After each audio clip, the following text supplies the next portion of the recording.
Hello दोस्तों। आज हम बात करेंगे पाकिस्तान और पाकिस्तान की आर्थिक स्थिति के बारे में। वैसे तो ये वीडियो मेरा एक ओपिनियन है, तो इसको एज एन ओपिनियन के तौर पे ही लिया जाए। जैसा कि हम जानते हैं, पाकिस्तान को अभी हाल फिलहाल में आईएमएफ से $1.1 बिलियन का बेल आउट पैकेज मिला है, जो कि एक पूरे $6.7 बिलियन के पैकेज का एक हिस्सा है। आप कह सकते हैं वो सेकेंड लास्ट हिस्सा है। अभी भी $1.1 बिलियन का एक और बेल आउट पैकेज बचा हुआ है। जैसा कि हम जानते हैं, कोई भी देश आईएमएफ के पास तब जाता है जब उसके पास कोई और विकल्प या और ऑप्शन ना मिले। पाकिस्तान की अगर बात करें तो पाकिस्तान को जो फॉरेन रिजर्व है वो समवेयर अराउंड 4 से 10 बिलियन डॉलर के बीच में रहता है, जो कि बहुत ही ज़्यादा बड़ा अमाउंट नहीं है पाकिस्तान जैसे बड़े देश के लिए, जिसका आबादी मतलब 20 करोड़ 22 करोड़ से ज़्यादा का आबादी है। और उतने बड़े देश के लिए ये बहुत ही छोटा अमाउंट है। अगर हम देखें, पाकिस्तान $1.1 बिलियन के लिए आईएमएफ के पास बहुत ही मिन्नत करता रहा, हाथ जोड़ता रहा, उनकी बहुत सी शर्तें मानता रहा कि $1.1 बिलियन का उन्हें लोन मिल जाए। पाकिस्तान की बात करें तो पाकिस्तान का जो मिलिट्री बजट है वो समवेयर अराउंड 7.5 से 8.5 बिलियन डॉलर के आसपास है, जो कि पिछले साल से 15% का बढ़ोतरी है। अब आप सोच के देखिए, एक ऐसा देश जिसका मिलिट्री बजट 7.5-8 बिलियन डॉलर का है, लेकिन उसको $1 बिलियन के लिए इतना मुश्किल आ रहा है, $1 बिलियन लेने के लिए इतना मुश्किल आ रहा है। और अगर इंडिया के कॉन्टेक्स्ट में बात करें तो $1 बिलियन इंडिया के कॉन्टेक्स्ट में तो लगता भी नहीं कि कोई अमाउंट भी है, और फिर भी पाकिस्तान जैसे देश को $1 बिलियन लेने के लिए इतना मेहनत करना पड़ रहा है। और 8.5 billion dollar, 8 billion 8.5 billion dollar जो अपने मिलिट्री पे खर्च कर रहा है पाकिस्तान, वो किस लिए? तो एक मतलब उनकी मिलिट्री का कहना है कि अगर वो इतने पैसे खर्च नहीं करेंगे या हर 10 साल मतलब अगर मिलिट्री का बजट को नहीं बढ़ाया गया तो एक दिन होगा जब इंडिया उन पे हमला करेगा और इंडिया आसानी से जीत जाएगा।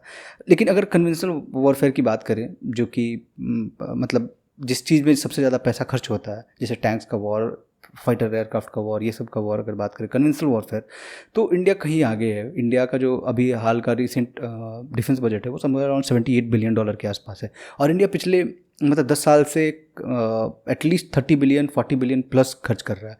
तो जो गैप है कन्वेंशनल वॉरफेयर में इंडिया और पाकिस्तान में, ये बहुत ज़्यादा है। और इसका उदाहरण उनके पुराने जो मतलब मिलिट्री एक्सपर्ट हैं या फिर रिटायर्ड जनरल्स हैं, वो लोग भी देते हैं कि जो उनके रिटायर्ड जनरल्स हैं उनका भी कहना है कि इंडिया से पाकिस्तान जो है वो कन्वेंशनल वॉरफेयर में नहीं जीत सकता। पर जो डिटरेंस है वो न्यूक्लियर वेपन्स के रूप में है। तो अगर उनका डिटरेंस न्यूक्लियर वेपन ही है जिस पे पाकिस्तान 1 से 2 बिलियन डॉलर खर्च करता है उसको मेंटेन करने में और नंबर ऑफ़ वॉरहेड्स बढ़ाने में। अगर आप इस बात को सोचिए कि $2 बिलियन अगर जो वो खर्च करता है पाकिस्तान, वो सबसे ज़्यादा डिटरेंस का काम कर रहा है भारत के लिए। तो जो $8 बिलियन खर्च कर रहा है पाकिस्तान अपने पूरे आर्मी पे, अगर उसको थोड़ा सा रिड्यूस करके, एक ऐसा नहीं है कि आप आर्मी ख़त्म ही कर दो, आर्मी का वो जो सीन है बंद कर दो, ऐसा नहीं है। एक फॉर्मिडेबल आर्मी रखे, क्योंकि जो difference between India and Pakistan है कन्वेंशनल वॉरफेयर में, अगर कल को पाकिस्तान 8 बिलियन से बढ़ा के अपना डिफेंस बजट 15 बिलियन भी कर देता है, तो जो डिफरेंस होगा वो इतना ज़्यादा होगा कि इंडियन आर्मी को मोर और लेस उतना ही नुकसान झेलना पड़ेगा एक वॉर के सिनेरियो में। वो अलग बात है, हम लड़ाई जीत जाएंगे, पर जो नुकसान होगा वो एग्जैक्टली उतना ही होगा, बहुत ज़्यादा उसमें बढ़ोतरी नहीं होगा। तो चाहे पाकिस्तान 8 बिलियन खर्च करे या पाकिस्तान 15 बिलियन खर्च करे या पाकिस्तान 20 बिलियन खर्च करे, जो डिफरेंस है वो इतना बड़ा हो चुका है कि बहुत ज़्यादा उससे मतलब लड़ाई के सिनेरियो में चेंजेस नहीं आएंगे। और जहाँ बात करें, जो पाकिस्तान का भी खुद का मानना है या उनके लोगों का मानना है कि जो उनको सबसे बड़ा डिटरेंस मिलता है वो मिलता है उनके न्यूक्लियर वेपन से। तो बेहतर है कि आप अपने आर्मी को थोड़ा सा कम करें, थोड़ा नहीं बहुत कम करें। आर्मी पे जो बजट है वो एक फॉर्मिडेबल आर्मी रखें, क्योंकि इंटरनल उनके इश्यूज़ भी बहुत हैं, जिसमें 3 से 4 बिलियन खर्च करें तो एक ठीक ठाक सा आर्मी मेंटेन किया जा सकता है, जो कि एटलीस्ट इंटरनल वॉर मतलब थ्रेट से तो निपट ही लेगा।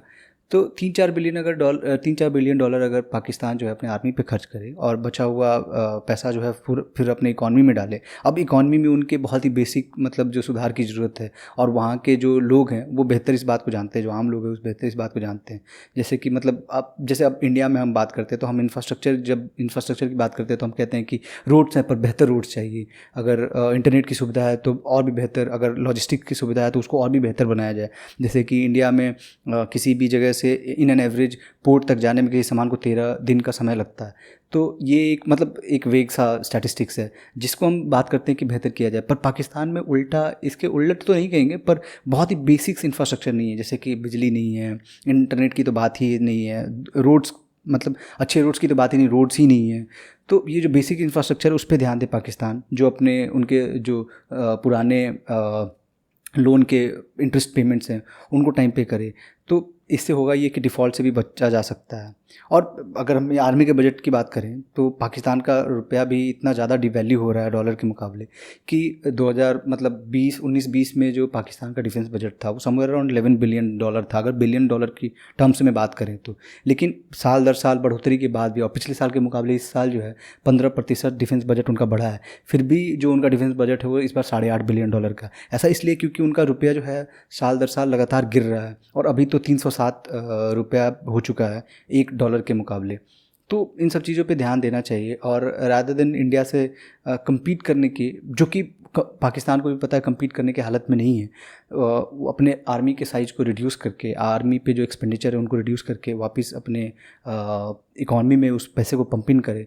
और हालांकि इससे बहुत से लोग नाराज़ होंगे जो आर्मी में होंगे, क्योंकि उनको अपने घर खरीदने हैं दुबई, लंदन और न्यूयॉर्क में, तो हो सकता है कि वो नाराज़ होंगे। पर एक बेहतर देश और एक बेहतर देश का भविष्य के लिए बहुत ज़रूरी है। हम एज एन इंडियन भी हम चाहेंगे कि हमारा जो पड़ोसी है वो एक अच्छा पड़ोसी रहे, दुश्मन हो दोस्त हो कोई फ़र्क नहीं पड़ता, एक अच्छा पड़ोसी होता है अगर लोग। और भारत के लिए भी, भारत के हित में भी है कि भारत का जितने भी भारत के पड़ोसी हैं वो लोग अच्छा करें, उनके यहाँ भी समृद्धि आए और बेहतर करें वो लोग। लेकिन पाकिस्तान को इस बात को समझना होगा कि भारत और कश्मीर की लड़ाई के बीच में मतलब पैसे कोई और बना रहा है। ऐसा तो है नहीं कि आप एक ऐसी आर्मी खड़ा कर चुके हैं जो कि मतलब आपके एट विल पे आपको कश्मीर ला के देगा। जैसे अगर हम इंडियन आर्मी की बात करें, कल को अगर मोदी जी बोलें कि हमें कश्मीर चाहिए, वो ला के देंगे। हमें पता है कि हमें उसका एक प्राइस पे करना पड़ेगा। क्या मोदी जी उस प्राइस को पे करने के लिए रेडी हैं?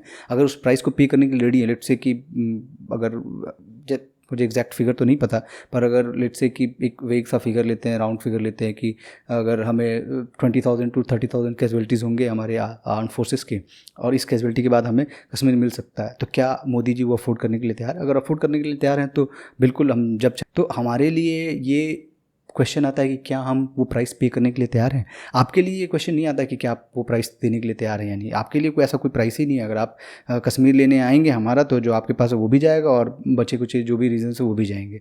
तो आपके लिए जब ये ऑप्शन है ही नहीं, तो फिर आपको मतलब एक ऐसे आर्मी पे इतना पैसा खर्च करके जिसका कोई फ़ायदा नहीं है, और जो फ़ायदा है वो मतलब आपके आर्मी के लोग ही उठा पा रहे हैं। वो लोग अच्छी जगह पे रह रहे हैं, उनके मतलब उनके पास डुअल पासपोर्ट्स है, उनके बच्चे अलग अलग जगह पे पढ़ रहे हैं, मतलब विदेश में पढ़ रहे हैं, आपके देश में नहीं पढ़ रहे हैं। तो इन सब चीज़ों को लोगों को देखना पड़ेगा। और आपके जैसे एक नेता थे इमरान खान, पता नहीं वो कितने देश के लिए सोचते थे या अपने बारे में सोचते थे, पर कहीं ना कहीं उन्होंने एक वो उम्मीद जगाया था कि पाकिस्तान में कुछ तो बदलाव आएगा। वो हो सकता है वो नेगेटिव बदलाव ही हो, या मतलब उनमें एक बदलाव की क्षमता तो था। उन्होंने आर्मी से आपको दूर तो किया था। हो सकता है, मुझे मतलब पर्सनली ऐसा लगता है कि इमरान खान हो सकता है कि वो उतने बड़े लेवल पे बदलाव ना कर पाते इंफ्रास्ट्रक्चर में या फिर इकोनॉमिक्स में, या मतलब जो जनरल टर्म है ग्रोथ का, उसमें शायद वो इतना बदलाव ना कर पाते।